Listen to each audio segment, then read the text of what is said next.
오늘 하나님의 말씀은 히브리서 6장 13절에서 20절입니다.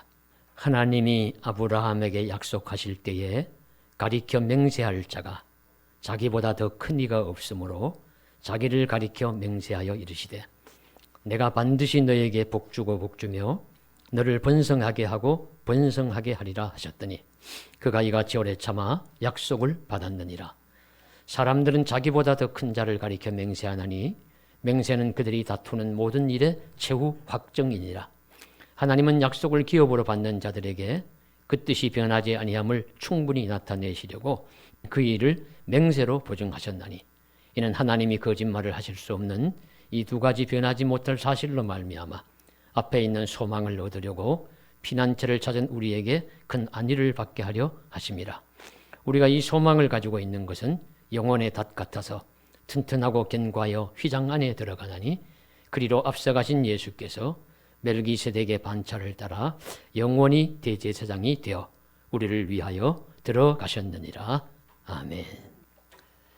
자세히 보아야 예쁘다. 오래 보아야 사랑스럽다. 너도 그렇다. 무엇에 대한 말씀일까요? 이 시를 아시는 분들은 대답하실 거예요. 풀꽃이라는 나태주 시인의 시입니다. 풀꽃을 보면서 자세히 보아야 예쁘다. 오래 보아야 사랑스럽다. 너도 그렇다. 다정한 시죠. 이 시를 쓴 나태주라는 시인은 초등학교 교사로 일평생 봉직하신 분이고 은퇴를 하셔서 공주 근처에 사십니다. 이분은 소원이 셋 있었다고 합니다. 첫 번째 소원은 예쁜 여자와 첫 번째 소원이 예쁜 여자가 아니고 시인이 되는 것. 둘째는 예쁜 여자와 결혼하는 것. 셋째는 고향이 충남 서천인데 공주 사람으로 사는 것. 이것이 세 가지 소원인데 그가 말하기를 나는 두 가지 소원은 이루었고 한 가지 소원은 진행형이다 그래요. 두 가지 소원을 뭘 이루었냐 읽어보니까 예쁜 여자와 결혼하는 건 이루었고 이건 자기 눈의 안경이니까 누가 뭐라고 할 수 없는 것이겠죠. 본인이 이루었다니까 이룬갑다. 두 번째 공주 사람으로 평생을 살고 싶다. 그것도 초등학교 교사로서 그 인근에서만 사셨던가 봐요. 그것도 이루었다. 세 번째는 시인이 되는 것은 아직 진행형이다. 시인이 좋은 시를 쓰고 싶고 시인이 되고 싶고 시를 좋아하는 마음은 있지만 내가 시인이 되었다고는 아직까진 이야기하기 어렵다. 이렇게 겸손한 표현을 합니다만 그저 제3자의 입장에서 볼 때는 이분은 세 가지 소원을 다 이루는 거죠.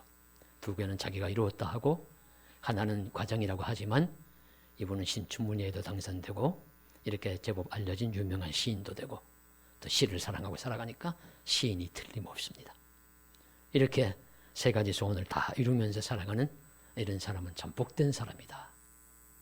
그래서 그래도 보면 만족감이 있어요. 긍정적 자부심이 있어요. 나는 소원을 어느 정도 다 이루면서 살아간 사람이다. 저와 여러분은 어떠신지요? 소원을 다 이루면서 살아셨습니까? 아니면 아직도 나는 배가 고프다 하는 말처럼 난 소원 아직도 멀었어 이루자면 소원이라고 하는 것이 이룬 것이 하나도 없어 그런 낙심 그런 갈급함 속에서 살아가십니까? 소원이라는 말과 소망이라는 말은 같은 말입니다.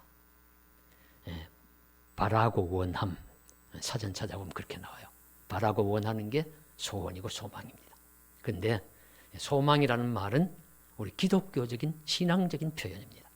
소원이라고 해도 되는데 소원이라는 말도 사용하지만 소망이라는 말을 많이 사용해서 우리 기독교적으로 바라고 원하는 것을 표현할 때 소망이라고 그렇게 표현을 합니다. 그래서 우리도 소망을 가지고 살아가는데 소망이 어떤 소망을 가져야 할까? 소망의 특성은 무엇일까 하는 것들에 대해서 오늘 나누고자 합니다. 오늘 말씀에 의지해서 나누는 것입니다. 먼저 이렇게 질문 드리고자 합니다. 우리의 소망이 무엇이어야 하느냐? 당신의 소망이 무엇입니까? 묻지 않아요. 우리의 소망이 무엇이어야 합니까? 마땅히 우리가 그리스도인으로서 가져야 할 소망이 무엇입니까? 그것은 예수 그리스도이십니다. 이런저런 개별적인 소망을 넘어서서 우리가 중심 담론으로 삼는 것은 신앙인으로서 예수 그리스도가 소망이 되어야 합니다. 사도 바울은 제자 디모데에게 가르쳐 줍니다. 우리의 소망은 그리스도다. 디모데전서 1장 1절, 4장 10절, 6장 17절에 다 예수로 인해서 내가 사도가 되었고 세상의 다른 것들 바라보지 말고 예수 바라보면서 살아가고 예수님께 소망을 둬라. 예수께 소망을 둬라. 그렇게 강조하며 권면하고 있습니다. 우리 기독교 성도로서의 소망은 오직 예수 그리스도에게 있어야 합니다. 그리스도가 존귀하게 되시고 그리스도가 찬송과 영광을 받으시고 그리스도로 인해서 나의 모든 삶이 가능합니다. 예수로 인해서 하는 예수님이 영광을 받으시고 예수님으로 말미암아 우린 구원받고 예수님을 말미암아 우린 천국 가고 영생 얻을 것입니다. 그래서 예수님이 소망의 중심에 있습니다. 믿음의 주여 온전하게 하시는 예수를 바라보자는 말씀을 기억하시고 나의 기쁨, 나의 소망 되시며 나의 생명이 되신 주님 이라는 찬송도 기억하시면서 먼저 우리의 소망은 무엇보다도 주 예수 그리스도다 하는 것을 확신하시기를 간절히 바랍니다. 두 번째 우리의 궁극적이고 중심되는 소망은 예수님인데 그 외에도 기타 소소한 소망들이 있습니다. 그런데 그런 소망의 특성은 무엇일까요?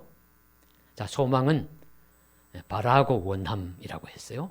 바라고 원하는 것이 소망인데 그 소망이라는 것이 바라고 원하는 겁니다. 그런데 바라고 원하는 데는 무엇이 들어가느냐 하면 기다림이 들어가고 참음이 들어갑니다. 꼭 기억하셔야 되죠. 소망이란 것은 기다려야 얻을 수 있고 참아야 얻을 수 있는 것이다. 로마서 8장 24절에 우리가 소망으로 구원을 얻었음에 보이는 소망은 소망이 아니니 보는 것을 누가 바라리요. 만일 우리가 보지 못하는 것을 바라면 참음으로 기다릴지니라. 우리가 보지 못하는 것을 바라면 참음으로 기다릴지니라. 참음으로 기다려야 합니다. 우리의 소망의 특성입니다. 바라고 원하는 것인데 그것은 기다려야 하고 기다리되 참음으로 기다려야 합니다. 그래서 성경을 우리가 한번 읽어보시죠. 소망에 대한 이야기들입니다. 믿음의 인물들이 소망을 가집니다. 소망을 붙듭니다. 그 소망을 이루기 위해서 살아갑니다. 참으면서 살아갑니다. 온갖 고생 환난 겪으면서도 소망이 이루어질 줄 믿고 하나하나 힘써 살아갑니다. 그것이 성경 이야기죠. 믿음의 인물들 이야기죠. 가나안을 소망하면 가나안에 들어가기를 기다리면서 참으면서 살아갑니다. 나라가 회복되고 멸망해서 회복되기를 원하면 나라가 회복되는 날을 바라고 기다리며 참으면서 살아갑니다. 메시아가 오기를 기다리면 메시아가 올 날을 참고 인내하며 기다리며 살아갑니다. 그 이야기들이 성경 이야기입니다. 참음으로 믿음으로 기다리는 소망에 대한 이야기들이 성경 말씀입니다. 그러면 우리가 이제 다 소망을 가져야 하는데요. 또 하나님이 주신 약속들을 붙들어야 하는데 이 소망이라는 것, 하나님이 주신 약속의 말씀이라는 것들을 우리가 품고 기다려야 하는데 이게 정말로 내가 바라는 것들이 하나님이 주신 것들인가? 하나님이 주신 것인가? 아니면 내 생각해서 그냥 내 욕심에서 내 마음에서 내 생각에서 그냥 바라는 것인가? 이거 구분이 참 어렵습니다. 그렇죠? 구분이 참 어려워요. 그래서 오늘 말씀에서 히브리서 기자는 아브라함을 예를 들어서 설명을 합니다. 아브라함이 하나님께서 주신 소망을 붙들었습니다. 붙들었는데 그 소망이 무엇이냐면 하나님이 말씀으로 주신 것이죠. 주셨는데 하나님이 주신 말씀은 맹세와 같아요. 왜냐하면 하나님보다 더 큰 이가 없기 때문에 하나님은 자기를 가리켜 맹세하신 것이라고 했습니다. 그래서 자신이 하신 말씀이 맹세예요. 맹세니까 이거는 흔들림 없는, 그 틀림없는 그런 약속이고 그런 보증과 같은 것입니다. 그래서 하나님이 아브라함에게 내가 너에게 복주고 복주며 내가 번성하고 번성하게 하리라. 그래서 처음에 복준다는 말씀은 땅을 주신다는 말씀이고, 두 번째 번성하게 하신다는 말씀은 후손을, 자손을 번성하게 하신다는 말씀입니다. 이 약속을 받을 때 아브라함은 실제는 아무것도 없었어요. 땅도 한 평 없는 그저 떠돌이 유목민이었고, 그리고 자손도 자기 태어난 자녀들은 하나도 없는 그런 상황이었지만 하나님이 주신 약속이기 때문에 아브라함은 붙들었습니다. 소망으로 삼은 것입니다. 그렇게 하면서 이제 살아가는다 하는 것을 말씀해 주시고 있습니다. 그 약속을 바라고 기다리면서 살아갑니다. 그래서 우리가 볼 때 이제 하나님, 우리가 붙들 소망이 무엇이냐면 하나님의 약속입니다. 하나님보다 더 커진 이가 없으시기는 하나님이 말씀하신 것은 그대로 맹세와 같은 것이기 때문에 변함이 없는 거예요. 하나님의 약속, 하나님의 약속을 붙들어야 합니다. 그것이 우리의 소망이 되어야 합니다. 그러면 하나님의 약속인지 아닌지 우리가 어떻게 아느냐? 이게 내 생각인지 하나님의 약속인지 어떻게 아느냐? 이것이 이제 좀 문제죠. 지금은 뭐 목회자나 신학생이 결혼 대상으로 어떤지 알 수 없습니다만 예전에는 대단히 인기가 있던 시절이 있었습니다. 그때 교회에 다니는 여자 청년들이 그런 말을 했어요. 내가 하나님께 계시를 받았는데 하나님이 나에게 말씀하셨는데 아무개 전도사님하고 목사님하고 결혼하라고 했다. 어떻게 하면 좋으냐? 그렇게 이제 와지요. 그러면 참 대답하기가 난감해요. 본인이 들었다는데 이걸 어떻게 대답해야 되나? 근데 이 부분에 대해서 충신교회 원로 목사님인 박종선 목사님이 명쾌하게 대답을 하셨어요. 제가 그걸 읽어보고 맞아, 그렇다. 그래서 깨달았습니다. 그런 경우는 노입니다. 아니요. 그건 하나님이 주신 음성이 아니다 하는 거예요. 왜 아니냐? 하나님이 주신 음성을, 주신 약속을 우리가 정확하게 깨달으려면 성경 말씀에 비추어 봐야 해요. 성경 주신 하나님의 그 말씀에 비추어 봐야 되는데 하나님 말씀에서는 결혼의 원리라든가 결혼의 뭐 이런 한 가정을 이루고 남자가 뭐 부모를 따라 한 몸이 되고 하는 결혼의 원리라든가 하는 것은 가르쳐 주셨지만 누구에게 누구하고 결혼하라고 지시하지 않았다 하는 거죠. 호세아에게 말씀하신 경우는 특별한 예외로서 이스라엘과 하나님과의 관계를 그저 증거하시기 위해서 그렇게 하신 특별한 예외는 있지만 대부분의 경우에 결혼이라는 것은 일륜지 대사고 자신에게 책임이 따르는 것이고 하니까 합리적으로 생각하고 신앙적으로 잘 고민하면서 기도하면서 결정해야 될 문제지 결혼의 날짜라든가 결혼의 대상이라든가 결혼의 방법이라든가 그런 거지 그것을 하나님께서 이렇게 이런 날짜 이렇게 하라고 지시해 주시진 않는다는 거예요. 그것이 첫 번째 이유고요. 두 번째로는 이것이 정말로 하나님이 주신 말씀 계시가 되려면 이것이 상대방이 있는 것이기 때문에 쌍방 계시가 되어야 합니다. 내가 나에게 하나님이 말씀을 주셨다면 그에게 일어나면 그도 그런 똑같은 내용을 받으면 그게 합치되는 거예요. 그러나 그들은 대부분 이런 경우는 별로 없다는 거죠. 그러니까 그건 아니다 하는 그런 말씀으로 분명하게 하면서 결혼하라는 음성에 연연하지 말고 이성적 판단과 신앙적 점검을 해야 된다고 명쾌하게 대답하는 내용을 보았습니다. 이렇게 들었다 보았다 하는 것에 생긴 소망이 하나님이 주신 것이 아닐 수가 있습니다. 그러면 우리가 어떻게 알아갈 수 있느냐? 말씀드린 바와 같이 우리의 마음에 생기는 소망은 먼저 하나님 말씀에 비추어 보고 하나님 주신 것이 분명한 하나님의 뜻인지 깨달아 보고 그렇게 해서도 알 수 없으면 살아가는 겁니다. 참고 인내하고 바라고 마음에 품고 살아가면 기다리면서 살아가는 것입니다. 살아가다가 보면은 그게 드러납니다. 하나님이 주신 약속이요 소망이면은 이루어집니다. 아니라면 안 이루어지겠죠. 참 소망이면 반드시 하나님께서 이루어지게 하십니다. 그래서 아브라함도 흔들릴 때가 많았어요. 인간이기 때문에. 보십시오. 아브라함이 하갈을 통해 가지고 이스마엘을 얻은 것 하나님이 말씀하신 내용이 아닙니다. 자기들이 못 기다려가지고 사라가 그냥 충동하고 아브라함이 거기에 그렇게 해서 이 하나님 뜻과 어긋나는 행동하는 것도 약속에 대해 흔들린 거죠. 사람이기 때문에. 그리고 하나님이 하나님의 사자가 와서 뭐 내년 이맘때 아들이 있을 것이다 하니까 그들이 피식 이제 좀 못 믿겠다는 웃음을 웃어요. 에이, 내 나이가 몇인데. 이 약속에 대해 흔들리는 거죠. 사람은 그럴 수 있다는 것을 우리들에게 가르쳐 주시는 겁니다.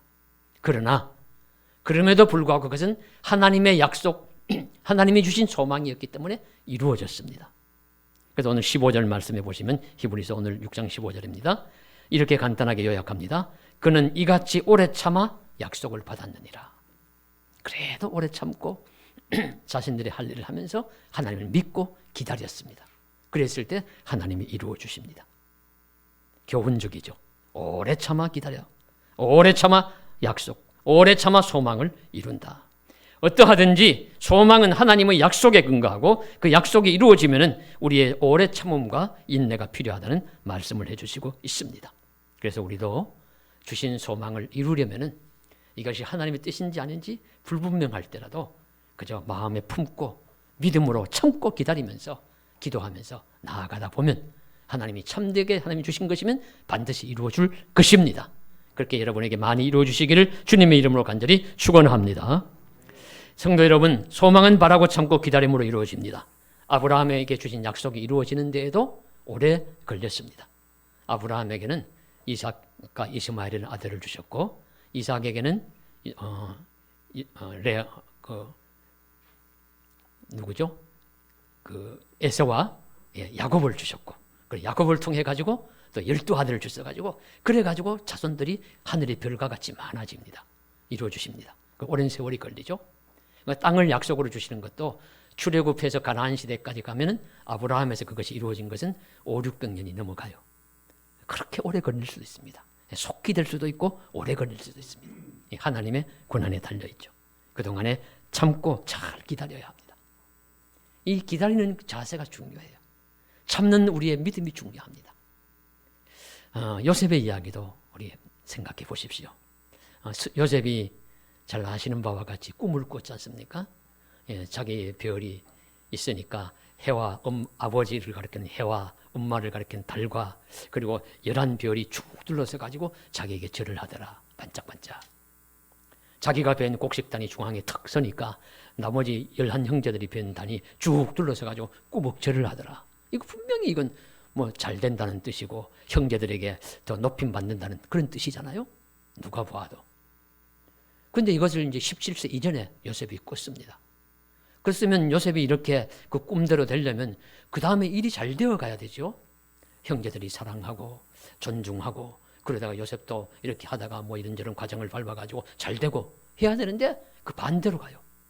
그 과정을 보면 우린 결론을 아니까 그렇지. 결론을 모른다면 반대로 가 형제들에게 미움받고 팔리어서 종이 되고 종살이에서 좀 편하려고 했더니만 감옥까지 가게 되고 이런 속에서 어떻게 자기가 제정신으로 살아갈 수 있겠습니까? 아이고, 내가 꾼 꿈은 개꿈에 불과해. 잠몽이야. 한때 어릴 때 그냥 내가 꾼 하룻밤 꿈이지. 이렇게 이제 생각할 수밖에 없는 그런 상황 아니겠습니까? 우리 보통 사람들 같으면 그런 일을 겪으면 어떡하겠어요? 원망하면서 살겠죠. 형들이 날 미워하고 팔아가지고 내 신세가 이 모양이다. 어떻게 나는 하나님이 버림받았는가 봐. 어떻게 이렇게 내 삶이 그저 아버지 집에서 존귀하게 여김을 받다가 이렇게 팔려가지고 종살이 해야 되나? 감옥살이 해야 되나? 이러고도 내가 살아갈 가치가 있는가? 이렇게 원망하고 한탄하고 그렇게 사는 것이 보통 사람의 모습일 겁니다. 근데 요셉은 살아내었어요. 그 가운데서도 그렇게 살지 않았다. 성경에. 하나님을 믿는 믿음으로서 자신에게 주어진 일들을 최선을 다해서 잘 감당하고 믿음으로 잘 감당하면서 하루하루 살았습니다. 그랬더니 놀랍게도 반전이 일어나는데 하룻밤에 반전이 일어나고 며칠 만에 반전이 일어나는데 하나님이 역사를 요셉이 꿈이 이루어지는 방향으로 소망이 이루어지는 방향으로 역사를 만들어 가십니다. 7년 풍년, 7년 흉년 그 요셉을 이제 그 소망을 이루어주기 위한 그런 역사잖아요. 그런 역사를 이루어서라도 요셉의 소망이 이루어지도록 만들어 주십니다. 그동안에 참고 기다리는 것. 이건 요셉이 감내해야 할 몫이었어요. 그래서 우리 깨달아야 할 것은 하나님이 주신 소망을 품었으면 반드시 이루어질 줄 믿고 참음으로 기다릴지니라. 오늘 말씀처럼 하나님은 거짓말을 못하시는 분이시니 그가 하신 약속은 반드시 이루어질 것이다 믿고 변할 수 없는 진실임을 믿고 하나님이 심어주신 복되신 약속을 우리가 하나님이 우리도 모르는 사이에 어느 날 하룻밤이라도 반전시켜 주실 줄 믿고 믿음으로 하루하루 신실하게 신앙생활 잘 감당하면서 살아가는 저와 여러분 되시기를 간절히 소원합니다. 우리가 소망을 살아가지고 할 이유를 한 가지 더 찾아보겠습니다. 성경은 믿음, 소망, 사랑 다 우리에게 있어야 할 것이라고 말씀하시고 있습니다. 그러면서도 성경에서 소망은 곳곳에서 강조되고 있습니다. 왜냐하면 소망 그 자체가 힘이 있기 때문입니다. 사람은 소망을 가져야 살아갈 수 있어요. 소망 그 자체가 효력이 있고 능력이 있고 힘을 주기 때문입니다. 그래서 오늘 18절에 소망을 얻으려고 피난처를 찾은 우리에게 큰 안위를 받게 하려 하십니다. 소망을 얻으려고 피난처를 찾은 우리에게 하나님은 큰 안위를 주신다. The great encouragement 또는 great encouraged. 크게 위로를 준다. 크게 격려한다. 큰 용기를 준다. 큰 확신을 준다는 말씀이죠. 우리가 소망을 붙잡아야 살아갈 힘이 생깁니다. 요즘 어머님들도 뭐 고생하시겠지만 옛날 어머니들은 정말 고생하면서 사셨죠. 뭐 제가 이렇게 생각해 보아도 참 고생 많이 하셨다 싶어요. 딸 결혼할 때 부모님들이 이렇게 가르쳐 준다고 하지요. 내가 시집에 가면은 장님 3년으로 살고 김어거리 3년으로 살고 벙어리 3년은 살아라. 본 것이 있어도 못 본 것처럼 들은 것이 있어도 못 들은 것처럼 말하고 싶어도 벙어리처럼 그렇게 참고 살아라. 그래야 시집살이 견뎌낼 수 있다. 이렇게 이제 가르쳐 주면서 시집 보내잖아요. 시집 가면은 얼마나 일이 많습니까? 대가족의 식구들 식사 준비하고 설거지하는 것만 해도 뭐 오늘날 같으면 다 오늘 뭐 이제 주부 못 한다고 다 손 놓을 거예요. 그거 다 하지요. 빨래 뭐 세탁기가 있나요? 다 그거 메고 도랑이나 냇가에 가가지고 그 빨래 하지요. 또 뭐 집안일 다 해야지요. 농사꾼의 아내 같으면 농사 일하러 가서 또 처음부터 일하고 오죠. 세상에 낙이 없고 소망이 없을 것 같아요.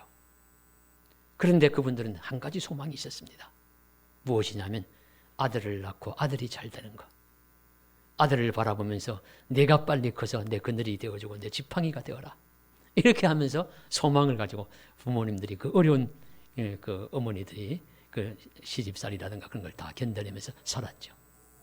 물론 오늘날은 그런 소망 가지고는 살아갈 수 없습니다.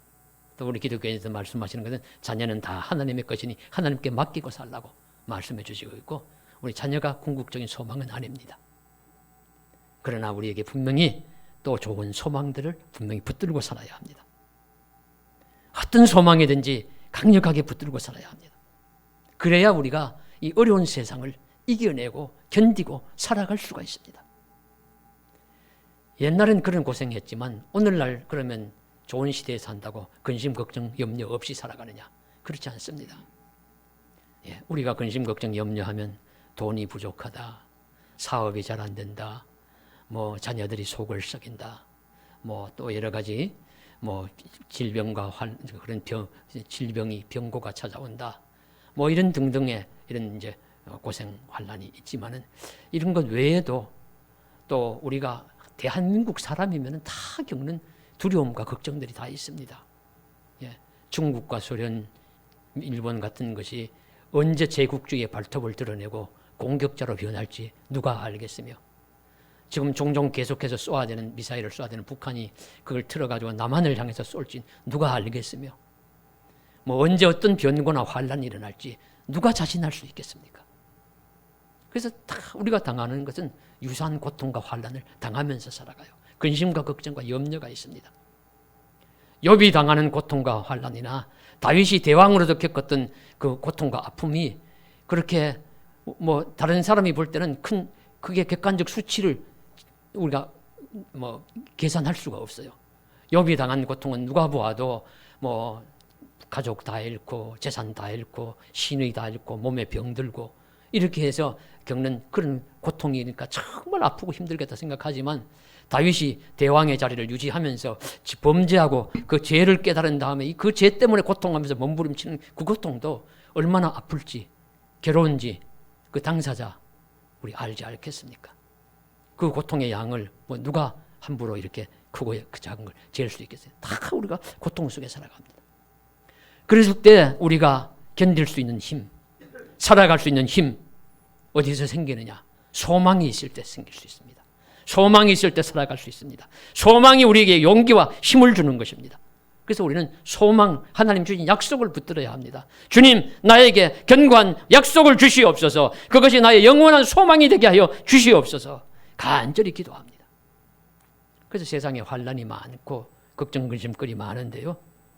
그때 이제 괴로워하지 말 것은 오늘 말씀에 소망의 기능을 한 가지 말씀하시는데 19절에 이 소망을 가지고 있는 것은 영혼의 닷 같아서 라는 말씀을 하세요. 이 소망을 가지고 있는 것은 영혼의 닷 같아서. 예, 닷이 무엇입니까? 예, 배에 이렇게 배 앞 같은 데 이렇게 보면 구멍이 이렇게 뚫려 있고 거기에 탁 매달려 있어요. 무거운 쇳덩어리가 이렇게 된 것이죠. 이렇게 된 거예요. 그래서 배가 정박해 있을 때는 그 사슬을 내려가지고 조르륵 내려가지고 땅 속에다가 배 물 속에다가 탁 박습니다. 그러면은 바람이 불고 파도가 치고 해도 배가 그 자리를 떠나지 않고 그 자리를 지키고 있는 것이죠. 소망이 그 역할을 한다는 거예요. 영혼에서. 소망이 있으면 온갖 풍파, 온갖 고생, 온갖 환난, 온갖 시련, 온갖 위험 닥쳐와도 든든히 제자리를 지키면서 살아갈 수 있다는 말씀을 우리들에게 가르쳐 주시고 있습니다. 소망이 있어야 합니다. 소망은 영혼의 닷 같아서 오늘 말씀드린 소망은 영혼의 닷 같아서 우리로 흔들리지 않도록 우리를 붙들어 주십니다. 그래서 우리는 소망이 있어야 합니다. 세상의 불조에 밀려 요동하지 않고 환난과 핍박을 견디게 하시고 이기게 하면서 소망은 우리가 주신 하나님이 주신 약속을 이루어지도록 변함없이 기다릴 수 있도록 힘을 주십니다. 우리에게 권능을 주십니다. 그래서 소망이 우리에게 있어야 합니다. 이런 배의 닷과 같은 역할을 하는 것이 소망입니다. 소망은 영혼의 닷과 같은 힘이 있습니다. 우리의 삶을 든든하고 지탱하게 흔들리지 않게 합니다. 이렇게 아무리 말씀을 드려도 혹시 여러분께서 또 중에 아이고 하나님, 성령님 내 삶이 너무 힘들어요. 나는 뭐 붙들 게 없어요. 낙심천만이요. 이런 생각이 드실 수도 있습니다. 상황이 어려워서 뭐 도랑을 건너니까 냇물이 나오고 냇물을 지나니 강물이 나오고 강물이 지나니 큰 바다 같은 게 나오는 것처럼 그렇게 첩첩산중 뭐 첩첩물일 수도 있는데 그렇다 하더라도 낙심하지 말 것은요. 오늘 제가 칼럼에 조금 적어놓은 것이 주보에 있습니다. 나중에 한번 참고해 보시면요. 문학가들이나 예술가들은 일부러라도 어둠 속으로 뛰어든다 하는 이야기가 어둠 속에 머물러 있어라. 어둠은 고난을 의미하고 아픔을 의미하고 고통스러운 삶을 의미합니다. 그런 힘든 것을 의미해요. 거기에 들어가라. 왜냐하면 밝을 때 보지 못하는 것, 밝은 곳에 있으면 보지 못하는 걸 어둠 속에 있으면 볼 때가 있다. 볼 수가 있다. 그래서 이 예술가들의 삶은 대부분 불우합니다. 불우한 사람들이 위대한 예술가가 많이 되어요. 왜냐하면 일부러 들어가진 않았지만 그 불우한 삶 속에 있으면서 어둠 속에 있으면서 밝은 어떤 것을 봅니다. 희망을 봅니다. 소망을 봅니다. 보고서는 사람들에게 그 소망을 볼 수 있도록 그 예술 작품을 만드는 거예요. 음악을 만들고 미술 그림을 그리고 또 문학 작품을 쓰지 않습니까? 그런 것처럼 우리가 힘들고 어렵다 하더라도 너무 낙심하지 마시고 이 속에서도 하나님 주신 선물이 있을 것이다. 분명히 하나님께서 나에게 주시는 귀한 소망, 선물을 놓고 기다리고 계신다. 이렇게 믿고 믿음으로 살아갈 수 있기를 주님의 이름으로 간절히 소원합니다. 그 소망이 무엇입니까? 오직 예수 그리스도가 우리의 궁극적인 소망입니다. 예수님은 영원한 대제사장이 되시어 우리들보다 앞서서 지성소에 들어가셨습니다. 그 앞서가신 예수님, 그 궁극적 소망을 붙들 때 우리도 튼튼하고 견고한 휘장 안으로 들어갈 것입니다. 우리도 예수님처럼 하나님이 보호하시고 지키시는 영원한 지성소, 그 은혜의 존전에 들어갑니다. 사랑하는 성도 여러분, 우리가 어떤 경우이든지 하나님의 약속을 붙들면서 합니다. 하나님의 약속이 우리의 소망이 되면 견딜 수 있고 힘을 얻을 수 있습니다. 이 세상의 환란이 아무리 크다 하더라도 우린 천국 갈 것입니다. 우린 영생 얻을 것입니다. 예수님을 통해서 이 분명한 사실을 믿음으로 붙들고 살아갈 때 다른 모든 것들을 형통하게 또 복되게 이루어 주실 줄로 믿습니다. 그런 큰 은혜와 복을 받으시기를 주님의 이름으로 간절히 축복합니다. 기도드리겠습니다. 사랑하는 하나님 아버지, 오늘 또 주님 안에서 믿음으로 살기를 원합니다. 주님의 약속을 붙들게 하여 주옵소서. 약속이 소망으로 흔들리지 않고 우리에게 그대로 견고하게 영혼의 닷같이 자리 잡고 있어서 세상의 풍조에 밀려 요동하지 아니하고 세상에 어떤 환란이 와도 넘어지지 아니하고 든든히 제자리를 지키고 믿음 생활 잘 감당함으로 그 약속이 이루어짐으로써 주신 소망이 참 소망인 것을 증거하게 하여 주옵소서. 증명하게 하여 주시옵소서. 하나님과 사람 앞에서 증명함을 받게 하여 주시옵소서. 주 예수님 이름 받들어 간절히 기도드리옵나이다. 아멘.